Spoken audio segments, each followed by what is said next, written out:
वबिही नस्तईन अम्मा बाद औज़ु बिल्लाहि मिनश शैतानिर रजीम बिस्मिल्लाहिर रहमानिर रहीम वला तक़ूलू लिमन युक़्तलु फ़ी सबीलिल्लाहि अमवात बल अहयाउन वलाकिन ला तशऊरून। हो सके तो लाइए दोनों जहां मीज़ान में, हो सके तो लाइए दोनों जहां मीज़ान में, मैंने एक सजदा ज़मीने करबला से ले लिया। हजरात, आज का जो दिन था,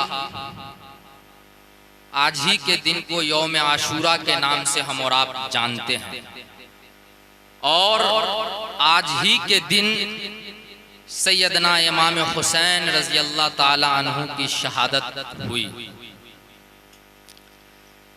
मैं आपको एक बात बता दूं कि इमाम हुसैन रज़ी अल्लाह अन्हु का मुकाबला जो हुआ था वो कुफ्र के साथ नहीं हुआ था। इमाम हुसैन का मुकाबला ऐसा नहीं है कि काफिरों के साथ हुआ था। इमाम हुसैन का मुकाबला उन लोगों के साथ हुआ था जो बज़ाहिर मुसलमान थे। इमाम हुसैन का मुकाबला उन लोगों के साथ हुआ था जो नमाज भी पढ़ते थे, कुरान भी पढ़ते थे, उनके चेहरे पर दाढ़ी भी थी। इमाम हुसैन का मुकाबला उन लोगों के साथ हुआ था जो हुब्बे रसूल का दावा तो करते थे लेकिन दिल उसका खाली था। ऐसे लोगों ने इमाम हुसैन को कत्ल किया। हजरात, आज के इस जलसे का बैनर भी जिक्र शुहदाए करबला के नाम से है। 10 मुहर्रमुल हराम की तारीख को सैयदना इमाम हुसैन की शहादत हुई है। आइए कुरान करीम क्या कहता है शहीद के बारे में। कुरान करीम कहता है कि जो लोग राहे खुदा में मार दिए जाएं, राहे खुदा में जिन लोगों का कत्ल कर दिया जाए उसे तुम मुर्दा न कहो, वो जिंदा हैं, वो जिंदा हैं। हाँ, ये अलग बात है कि तुम्हें उसकी जिंदगी का शऊर नहीं है। हम उसके फलसफे हयात के बारे में समझ नहीं सकते हैं। कुरान करीम कहता है कि शहीद मरता नहीं है बल्कि शहीद जिंदा रहता है। आइए हम अपने इमाम हुसैन को देखते हैं। कुरान करीम जब कहता है कि शहीद मरता नहीं है, शहीद जिंदा रहता है, तो देखिए हमारा हुसैन कल भी किस तरह से जिंदा था और आज किस तरह से जिंदा है। इमाम हुसैन फातिमा के शिकम में है, जिंदा है, पैदा हुआ जिंदा है, फातिमा की गोद में है, जिंदा है, अली की गोद में है, जिंदा है, बिलाल की गोद में है, जिंदा है, मुस्तफा की आगोश में है, जिंदा है, सजदे की हालत में पुश्ते नबी पर है, जिंदा है। इमाम हुसैन चल रहे हैं, जिंदा है। अबू बकर के घर में जिंदा है, बिलाल के घर में जिंदा है, उमर के घर में जिंदा है, उस्मान के घर में जिंदा है, बिलाल के हाथों में जिंदा है, तलहा के हाथों में जिंदा है, अबू जर के हाथों में जिंदा है, जुबैर के हाथों में जिंदा है, जिंदा है। और फिर चलने लगे, हुनर सीख रहे हैं, जिंदा है, बड़े हुए जिंदा है, अजान सुन रहे हैं, जिंदा है, नमाज पढ़ रहे हैं, जिंदा है, कुरान पढ़ रहे हैं, जिंदा है, चलने लगे, बड़े हुए, फन सीख रहे हैं, जिंदा है।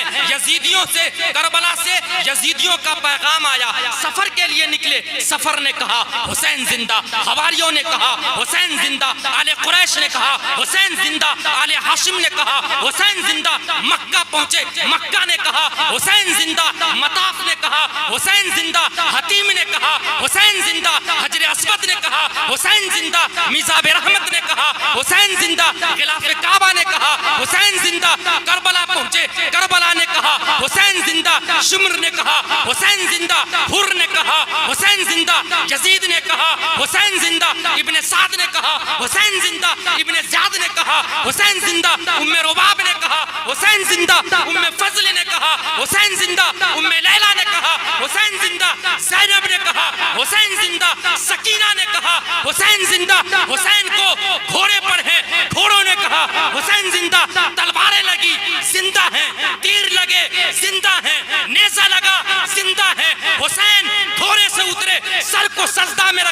जिंदा है। अरे जब तक सर नहीं कटा था सारे जहान ने कहा हुसैन जिंदा है, और जब सर कट गया तो फिर रब का कलाम बोल उठा हुसैन जिंदा है। नारे तकबीर, वला तक़ूलू लिमन नारे युक़्तलू फ़ी तकबीर। सबीलिल्लाहि अमवात मुफ्ती नजरुल इस्लाम साहब कासमी, मुफ्ती बल नजरुल इस्लाम साहब अहयाउ कासमी। वलाकिन ला तशऊरून। कुरान करीम कहता है हुसैन जिंदा है। लोगों, नागदा के मुसलमानों, हमारा हुसैन मरा नहीं है, हमारा हुसैन जिंदा है। और जब हमारा हुसैन जिंदा है तो फिर हुसैन का पैगाम भी जिंदा होना चाहिए, हुसैन का मिशन भी जिंदा होना चाहिए, हुसैन का तरीका भी जिंदा होना चाहिए, हुसैन की तहरीक भी जिंदा होनी चाहिए। आप कहेंगे कि मुफ्ती साहब 2 रोज का हमने जिक्र शुहदाए करबला के नाम से जलसा किया है, हुसैनियत बाकी है तब तो किया है, हुसैनियत जिंदा है तब तो किया है। अच्छी बात है, काबिले तारीफ है, लेकिन नागदा के मुसलमानों, हुसैनियत असल ये नहीं है, हुसैन का मिशन असल ये नहीं है। अगर आपके सीने के अंदर हुसैनियत बाकी है तो फिर आप ये गौर करें और आप ये सोचें कि 10 मुहर्रमुल हराम को सैयदना इमाम हुसैन ने हमको किस हाल में छोड़ा था, हमको किस पोजीशन में छोड़ा था, इमाम हुसैन ने हमको क्या पैगाम दिया था। हमने कभी इस बारे में गौर किया, हमने कभी इस बारे में सोचा, हमने इसकी फिक्र की करबला की जमीन और करबला के वाक़ये से हमको क्या सबक मिलता है, क्या पैगाम मिलता है। याद रखिए मुसलमानों, इमाम हुसैन ने हमको 10 मुहर्रमुल हराम को करबला की जमीन पर सजदे की हालत में छोड़ा था।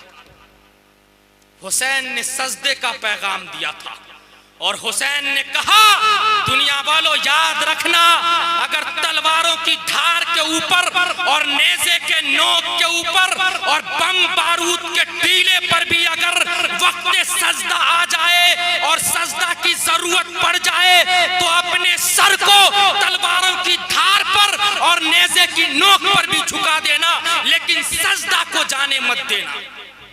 हुसैन ने सजदा का पैगाम दिया था। 10 मुहर्रमुल हराम की तारीख हमको सजदा का पैगाम दे रही है। ये डीजे, ये नाच गाना, ये ताजियादारी, ये ढोल ताशे कहां से ले आए हम? किसने दिया हमको? हमारा इमाम हमारे हुसैन तो हमको सजदा का पैगाम दे रहे हैं, सजदे की हालत में हमको छोड़ा था। याद रखिए करबला की जमीन पर सिर्फ 2 चीज हैं, करबला के जमीन में सिर्फ 2 चीजें हैं। एक हुसैन का सजदा है, दूसरा हुसैन की तलवार है, इसके अलावा कुछ भी नहीं है। हमारे पास तो दोनों में से कुछ भी नहीं है, न तलवार है और न हुसैन का सजदा है, दोनों को हमने छोड़ दिया। हमारे पास कुछ भी नहीं है। हुसैन ने सजदा का पैगाम दिया था।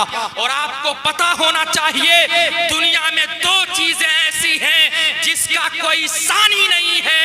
एक बिलाल जैसी अज़ा नहीं है, दूसरा हुसैन जैसा सजदा नहीं है। दूसरा हुसैन जैसा सजदा नहीं है। अरे तब तो इकबाल ने कलम तोड़ दिया, हो सके तो लाइए दोनों जहां मीजान में, हो सके तो लाइए दोनों जहां मीजान में। मैंने एक सजदा जमीन करबला से ले लिया। मुसलमानों, यहाँ तो सजदा ही नहीं है, यहाँ तो सिरे से सजदा गायब है। अरे हुसैन का सजदा कितना आला था, कितना अरफा था, कितना उम्दा था। हुसैन का सजदा कितना बुलंदो बाला था। वहां तक पहुंचना तो दूर की बात है, पहले तो अपनी जिंदगी को सजदा वाली जिंदगी बनाएंगे।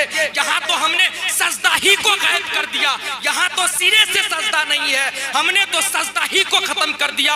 नागदा के मुसलमानों, पहले अपनी जिंदगी को सजदा वाली जिंदगी बनाइए, अपने आप को सजदा से जोड़िए, और जब आपकी जिंदगी सजदा वाली जिंदगी हो जाए तब फिर अल्लाह से ये तमन्ना कीजिए और दुआ कीजिए कि मेरे मौला मुझे भी हुसैन जैसा सजदा करने की तौफीक अता फरमा। यहाँ तो सिरे से सजदा गायब है, यहाँ तो सजदा है ही नहीं है। अगर हुसैनियत बाकी है और नागदा के लोगों, अगर आप वाकई वाकई अगर हुसैन के नाम पर जलसा किया है तो फिर हुसैन के पैगाम को सीने में जगह दीजिए, और असल हुसैनियत अगर जिंदा है तो फिर देर न कीजिए, पूरा मजमा हाथ उठाइए, उठाइए दोनों हाथों को और कहिए कि इंशाअल्लाह आज के बाद अगर इस जमीन पर जिंदा रहेंगे तो सजदा के साथ जिंदा रहेंगे, बगैर सजदा के जिंदा नहीं रह सकते। और मुसलमान सजदा के साथ जिंदा रह सकता है, सजदा के अलावा जिंदा नहीं। और फिर देर न कीजिए, भर दीजिए मस्जिद को, भरिए फजर में मस्जिद को, भरिए जोहर में मस्जिद को, भरिए असर में मस्जिद को, भर दीजिए मगरिब में मस्जिद को, भर दीजिए इशा में मस्जिद को। हुसैनियत का पैगाम असल ये। और जानते हैं, आपको पता है हुसैन किस माँ का बेटा है? हुसैन किस खातून के बत्न से पैदा लिया हुआ बच्चा है? आपको पता होगा, आप जानते होंगे, खातूने जन्नत के नाम से जिसे दुनिया जानती है। अरे वही खातूने जन्नत जिसको हम और आप सैयदा फातिमा रजी अल्लाह अन्हा के नाम से जानते हैं, वो सैयदा फातिमा, वो खातूने जन्नत। नागदा के मुसलमानों, वही वही वही वही सैयदा फातिमा जब रात के आलम में खुदा के सामने नफिल नमाज की नियत बांधा करती थी और खड़ी होती थी, और जब अपने सर को सजदे में झुकाती थी, और जब खुदा के सामने सजदा रेज होती थी तो इतना लंबा सजदा करती, इतना लंबा सजदा करती कि जब फजर का वक्त होता, बिलाल की आवाज कानों में जाती, फातिमा सर को उठाती और उठाकर कहती, मौला तूने इतनी छोटी रात बनाई कि फातिमा एक मुकम्मल सजदा भी न कर सकी। उसी हुसैन, उसी खातूने जन्नत के बत्न से पैदा लिया हुआ बेटा हुसैन है, उसी फातिमा के बत्न से पैदा लिया हुआ बच्चा हुसैन है, उसी 72 पैबंद लगे हुए चादर में पला हुआ, लिपटा हुआ, पाला हुआ, पोसा हुआ हुसैन मैदान करबला में ऐसा सजदा किया, ऐसा सजदा किया जिसका कोई सानी नहीं। ये है हुसैनियत, इसको जिंदा कीजिए। दूसरी बात, नागदा के मुसलमानों, अगर वाकई आपने हुसैन के नाम पर जलसा किया है तो आपको पता है इमाम हुसैन करबला क्यों गए थे, करबला क्यों वाक़ हुआ, क्यों हुसैन को यह मंजर देखना पड़ा? बात सिर्फ इतनी सी थी कि इमाम हुसैन ने अपने सारे कुंबे को आले रसूल को लुटा दिया, अपने जवान बेटे की जवानी को लुटा दिया, अपने छोटे बेटे अली असगर को लुटा दिया। इन सब का लुटाने का मकसद सिर्फ इतना था कि ये सारा कुछ लुट जाए, लेकिन नाना की दीन के ऊपर आंच ना आने पाए। मोहम्मद रसूलुल्लाह और हुसैन ने यह दिखाया करबला में, और कहा कि लोगों याद रखना, अगर हुसैन को सर कटाने की जरूरत पड़ जाए, हुसैन अपना सर कटा देगा। अगर हुसैन को मैदान करबला में जवान की खून की जरूरत अगर होगी तो हुसैन अपने अली अकबर को कुर्बान करके करबला को रंग तो सकता है। अगर छोटे बच्चे की खून की जरूरत होगी तो हुसैन अली असगर को कुर्बान करके मैदान करबला को लाल तो कर सकता है, लेकिन हुसैन से ये नहीं हो सकता कि कभी नाना की सुन्नत और शरीयत के ऊपर आंच आए, नाना के पैगाम को ठुकराया जाए, नाना के पैगाम को भुलाया जाए, नाना की बात को ठुकराया जाए। मुसलमानों, इमाम हुसैन ने करबला में अपने सारे कुंबे को लुटा करके, अपने आप को कटवा करके नाना की सुन्नत और शरीयत को बचा लिया, काबा की तकद्दुस को बचा लिया। नागदा के मुसलमानों, अरे हम पूछना चाहते हैं, जिस नाना की सुन्नत और शरीयत को बचाने के लिए इमाम हुसैन ने करबला में अपने बेटे के सर को कटा दिया, आले रसूल को लुटा दिया, अरे नागदा के मुसलमानों, हम भी उसी हुसैन के तो नाना की उम्मती है। जिस हुसैन ने अपने नाना के दीन को बचाने के लिए पूरे कुंबे को लुटा दिया, हम भी तो उसी हुसैन के नाना की उम्मती है। हमने क्यों सुन्नत को दागदार कर दिया? हमने क्यों रसूल के पैगाम को ठुकरा दिया? हम क्यों रसूल के तरीके से हट गए? हाँ, हमने हुजूर की सुन्नत की धज्जियां उड़ाई है, हमने रसूल की सुन्नतों को छोड़ा है, हमने सड़कों पर भी रसूल की सुन्नत की बेहुरमती की, हमने बाजारों में भी रसूल की सुन्नत की धज्जियां उड़ाई, हमने गलियों में भी रसूल की सुन्नत की धज्जियां उड़ाई। अरे एक हुसैन अपने नाना की दीन को बचाने के लिए अपने पूरे खानदान को लुटा दिया। एक हम है जो अपने उसी नबी की सुन्नत और शरीयत को बचाने के लिए कम से कम एक पैगाम की हिफाजत नहीं कर सकते। अरे रसूलुल्लाह की पूरी सुन्नत और शरीयत नहीं तो कम से कम एक बात को तो जगह दे दीजिए, एक पैगाम की तो हिफाजत कर लीजिए।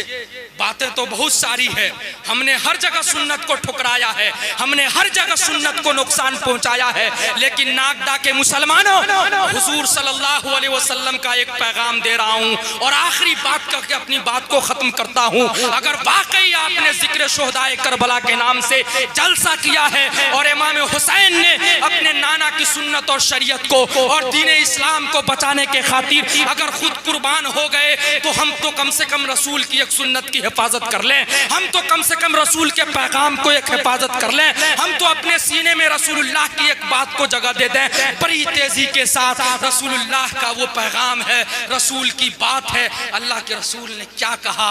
अल्लाह के रसूल ने कहा कि ये जो तुम्हारे सीने के अंदर दिल है इसको साफ रखना है, इसको पाक रखना है। किस चीज से साफ रखना है, किस चीज से पाक रखना है? साबुन लगा लगा कर, शैम्पू लगा लगा कर नहीं। अल्लाह के रसूल ने फरमाया लोगो हसद से पाक रखो, कीना से पाक रखो, चुगली से पाक रखो, ये डाह से पाक रखो, ये जलन से पाक रखो। फरमाया अल्लाह के रसूल ने कि देखो मेरे ऊपर ये कुरान नाजिल किया गया। अल्लाह ने कुरान करीम के अंदर इरशाद फरमाया, ए मुहम्मदुर रसूलुल्लाह, जब आप इस दुनिया के अंदर तशरीफ नहीं लाए थे, दुनिया नफरत की आग में जल रही थी, दुनिया एक दूसरे से टूट करके जी रही थी, लोगों का दिल टूटा हुआ था, लोग एक दूसरे से नफरत की आग में जल जल करके झुलस रहे थे। ऐ मोहम्मद रसूलुल्लाह, हमने आपके जाने की बरकत से हमने टूटे हुए दिलों को छोड़ दिया, हमने नफरत करने वालों को मोहब्बत में तब्दील कर दिया। नागदा के मुसलमानों, भला बताइए जो मोहब्बत रसूलुल्लाह सल्लल्लाहु अलैहि वसल्लम हमको दे करके गए थे, वो मोहब्बत आज हमारे घरों में है, वो मोहब्बत आज हमारे खानदान में है, वो मोहब्बत आज हमारे इलाके में है। अगर आपको अल्लाह ने सच बोलने की ताकत दी है तो आपका दिल गवाह देगा कि जो मोहब्बत रसूलुल्लाह सल्लल्लाहु अलैहि वसल्लम दे करके गए थे वो मोहब्बत आज हमारे इलाके में नहीं है। आज मुस्लिम कौम का हाल इतना बदतर हो चुका है और मुस्लिम इलाके का हाल इतना बदतर हो चुका है और समाज इतना गंदा हो चुका है कि आज एक मुसलमान को इस बात की तकलीफ, जितनी तकलीफ इस बात की नहीं होती है, आज एक मुसलमान को अपने दुख से उतनी तकलीफ नहीं होती है जितना दूसरे मुसलमान के सुख से तकलीफ होती है। आज एक मुसलमान को इस बात का गम नहीं है कि मैं नमक रोटी क्यों खाता हूँ, गम इस बात का है कि फला गोश्त रोटी क्यों खाता है। आज एक मुसलमान को तकलीफ इस बात की नहीं है कि फला मैं छप्पर के मकान में क्यों रह रहा हूँ, तकलीफ इस बात की है कि फला कोठे पे कोठा क्यों ठोक रहा है। आज एक मुसलमान को तकलीफ इस बात की नहीं है कि मेरे बेटे को नौकरी क्यों नहीं मिल रही, तकलीफ इस बात की है कि फला का बेटा डॉक्टर और इंजीनियर कैसे बने। ये हमारे इलाके का हाल है, ये समाज का हाल है। ये मोहब्बत, यही मोहब्बत दे करके गए थे समाज के लोगों। नागदा के मुसलमानों, अपने दिल को पाक कीजिए, अपने सीने को पाक कीजिए, इलाके से हसद को खत्म कीजिए, नफरत को खत्म कीजिए, अपने सीने को कीना से साफ कीजिए, जलन से साफ कीजिए। आज समाज इतना गंदा हो चुका, मुआशरा इतना गंदा हो चुका कि वो बेटा जो एक माँ बाप से पैदा हुआ है, वो बेटा जो एक माँ की छाती से दूध पी करके जवान हुआ है, आज मिजाज के अंदर इतने पाप भर चुके हैं, माहौल इतना गंदा हो चुका है कि जो बेटा एक माँ की छाती से दूध पी करके जवान हुआ है, हल्की सी थोड़ी सी झगड़ा होता है और थोड़ी सी जमीन को लेकर के, एक बालिश जमीन को लेकर के झगड़ा और मामूली रगड़ा, और फिर उसके बाद से टीवल के पानी को गिरने की वजह से, छत के पानी को गिरने की वजह से, फूस और मरैया के टाट को खड़ा करने की वजह से मामूली सा रगड़ा होने पर वो भाई कसम खाता है कि हम मर तो सकते हैं, तुमसे बात नहीं कर सकते। बोलिए, इलाके का हाल ये है या नहीं है? मुआशरे का हाल ये है या नहीं है? समाज के लोगों याद रखिए, फरमाया अल्लाह के रसूल ने कि एक मुसलमान अगर दूसरे मुसलमान से 3 दिन तक अपनी बात को बंद रखता है तो उसका रिश्ता जनाबे मोहम्मद रसूलुल्लाह से कट जाता है। लोगों, ये नफरत, ये हसद, ये जलन, ये कीना हमको रसूलुल्लाह से काट दे, इसलिए साफ कीजिए अपने आप को, पाक कीजिए अपने सीने को और मोहब्बत को फैलाइए और दुनिया को ये पैगाम दीजिए कि हुसैन के मानने वाले का काम, मोहम्मद रसूलुल्लाह की उम्मती का काम किसी को पैर खींचकर गिराना और किसी को धक्का दे करके गिराना नहीं, बल्कि गिरते हुए को सहारा दे करके उठाना है। मोहम्मद रसूलुल्लाह की उम्मती का काम किसी को मुंह से लुकमा छीनना नहीं, बल्कि भूखे को खाना खिलाना है। किसी को नंगा तरपाना नहीं, बल्कि नंगे के बदन पर कपड़ा डालना है। ये रसूलुल्लाह की शरीयत है और ये तरीका है। इसलिए समाज के लोगों, माशरे के लोगों, बातें बहुत सारे कहने की है, बस यही आखिरी पैगाम है। अगर वाकई आपने इमाम हुसैन के नाम पर ये जलसा किया है तो फिर हुसैन का जो पैगाम है वो सजदे का पैगाम है। तय कीजिए और हद कीजिए, जब तक इस जमीन पर जिंदा रहेंगे सजदे से अलग नहीं हो सकते हैं, सजदा के साथ जिंदा रहेंगे। और फिर ये वादा कीजिए रसूलुल्लाह के इस आखिरी पैगाम की हिफाजत कीजिए और अपने दिल को साफ कीजिए, अपने दिल से कीना को खत्म कीजिए, नफरत को खत्म कीजिए, हसद को खत्म कीजिए और पूरे इलाके के अंदर मोहब्बत को फैलाइए, दुश्मनी को खत्म कीजिए। अगर आपने हसद को खत्म नहीं किया, नफरत को खत्म नहीं किया, कीना को खत्म नहीं किया, जलन को खत्म नहीं किया, दाग को खत्म नहीं किया, तो फिर याद रख लीजिए, हादी साहब भी सुन लीजिए, नमाजी साहब भी सुन लीजिए, जमाती साहब भी सुन लीजिए, मौलाना और मुफ्ती साहब भी सुन लीजिए, ये मैं नहीं कहता बल्कि खुदा का कुरान कहता है। अगर किसी इंसान के सीने के अंदर राई के दाने के बराबर भी हसद और नफरत की चिंगारी होगी तो कल कयामत के दिन जब तक अल्लाह तबारक व तआला जहन्नम में डाल करके उसके सीने को साफ नहीं करेगा, उसके सीने के जंग को पाक नहीं करेगा, उस वक्त तक उसको खुदा की जन्नत में जाने की इजाजत नहीं होगी। लोगों, ये नफरत, ये हसद, ये जलन हमको अल्लाह की जन्नत से दूर कर दे।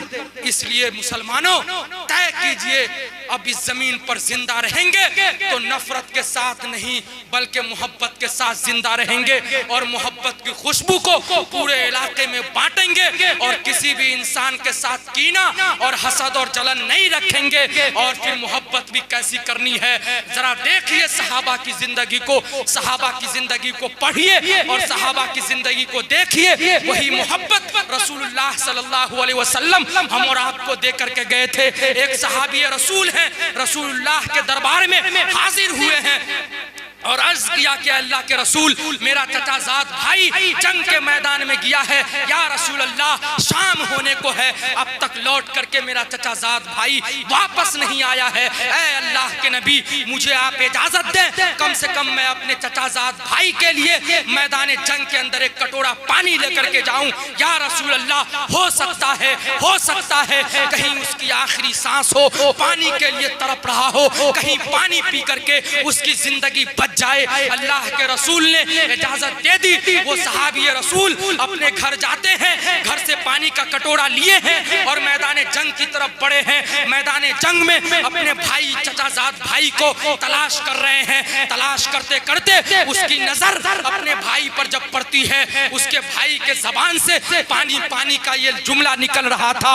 वो चचाजाद भाई पानी के कटोरे लेकर के अपने भाई के करीब हुआ है, करीब था कि वो पानी पी करके अपनी जिंदगी को बचा लेता, लेकिन जैसे ही पानी का कटोरा मुंह के करीब किया है, बगल से दूसरे सहाबी रसूल जो जख्मी पड़े हुए थे, आवाज आती है पानी पानी। वो सहाबी रसूल जो जख्मी पड़े हुए थे, उन्होंने पानी के कटोरे को हाथ मारा और कहा कि पहले मुझे नहीं, पहले मेरे भाई को पिलाओ, मैं तो प्यासा मर सकता हूँ, लेकिन मैं अपने सामने अपने भाई को प्यासा मरना देख नहीं सकता। वो सहाबी कहते हैं कि मैं तड़प गया और मैं अब दूसरे सहाबी की तरफ बढ़ा। जब मैं दूसरे की तरफ बढ़ा, करीब था कि वो पानी पी करके अपनी जिंदगी को बचा लेता, लेकिन बगल से तीसरे जख्मी सहाबी की आवाज आती है पानी। वो सहाबी रसूल कहते हैं कि पहले मुझे नहीं बल्कि पहले उसे पिलाओ। वो सहाबी कहते हैं कि मैं उसके करीब गया, मैं तड़पा और करीब था कि वो पानी पी लेता। मैं जो ही पानी का कटोरा उसके मुंह के करीब किया, अल्लाह की कसम उसकी रूह परवास कर चुकी थी। वो सहाबी कहते हैं कि मैं दूसरे की तरफ पलटा कि कम से कम दूसरे को बचा लिया जाए। वो सहाबी कहते हैं कि जब मैं दूसरे की तरफ आया तो उसकी भी रूह निकल चुकी थी। वो सहाबी कहते हैं कि मैं अपने चचाजाद भाई के पास आया कि कम से कम अपने भाई को बचा लें, लेकिन जब तक मैं अपने भाई के पास गया उसकी भी रूह परवाज हो चुकी थी। नागदा के मुसलमानों, ये मोहब्बत है, ये मोहब्बत है, ये मोहब्बत हमको रसूलुल्लाह ने दिया था। आज हमारा इलाका, हमारा समाज नफरत की आग में जल जल करके राख हो चुका है। याद रख लीजिए नागदा के मुसलमानों, याद रख लीजिए, आप ये चाहते हैं और आप ये समझते हैं कि हमारे नफरत करने से, हमारे जलने से किसी का कुछ बिगाड़ हो सकता है। नहीं नहीं, याद रख लीजिए, हमारे नफरत करने से किसी का कुछ नहीं हो सकता है। हाँ, इतना जरूर हो सकता है कि नफरत की आग में जल जल करके खुद हम राख तो हो सकते हैं, लेकिन अल्लाह रब्बुल इज्जत ने जिसको इज्जत देना तय किया है, इज्जत मिलकर रहेगी। जिसको दौलत देना तय किया है, दौलत मिलकर रहेगी। जिसको कुर्सी देना तय किया है, कुर्सी मिलकर रहेगी। हमारे नफरत करने से, हमारे जलने से, हमारे कीना करने से, हमारे डाह रखने से किसी का कुछ नहीं हो सकता है। इतना तो जरूर हो सकता है कि आप खुद तबाह हो, बर्बाद हो। ये मोहब्बत हमारे इलाके में है। आज इलाके को इस मोहब्बत की जरूरत है। आज एक मुस्लिम बस्ती के अंदर अगर सबसे ज्यादा जरूरत किसी चीज की है तो वो मोहब्बत की जरूरत है। पूरा मुस्लिम समाज एक दूसरे से टूट कर जी रहा है और समाज की यह हालत है, क्या बताऊं मैं। ऐसे ऐसे समाज के लोग रहते हैं, पांचों वक्त मस्जिद में खुदा के सामने से सर नहीं हटता है, चिल्ले में जाना बंद नहीं होता है, महीने में 3 दिन का लगना बंद नहीं होता है। और ऐसे ऐसे लोग समाज में जिंदा हैं कि एक बार हज करके नहीं, कई बार के हाजी बन चुके हैं, लेकिन उसके भाई से बात तक नहीं है। जमात में जा रहे हैं, दीन के पैगाम पहुंचाने, चिल्ला के लिए जा रहे हैं, लेकिन भाई से बात बंद किए हुए बरसों हो चुका है। समाज के लोगों, ये मोहब्बत है, ये कौम मुस्लिम की हकीकत है। मिटाइए मुसलमानों की बस्ती से नफरत को, खत्म कीजिए हसद को, खत्म कीजिए कीना को, खत्म कीजिए जलन को और मोहब्बत के साथ रहिए। मोहब्बत के पैगाम को पूरे इलाके में फैलाइए। ये मोहब्बत आज मुसलमानों के दिल दिमाग में नहीं है, ये मोहब्बत आज हमारे सीना में नहीं है। इसलिए मुसलमानों, बस मेरा आखिरी पैगाम है कि वाकई अगर आपने पूरी हिम्मत के साथ जलसे को किया है तो आज के इस जलसे से मेरा आखिरी पैगाम यही है कि तय कीजिए और हिम्मत कीजिए कि इंशाअल्लाह आज के बाद अगर जिंदा रहेंगे तो नफरत के साथ नहीं बल्कि मोहब्बत के साथ जिंदा रहेंगे। अल्लाह तबारक व तआला कहने सुनने से ज्यादा अमल की तौफीक।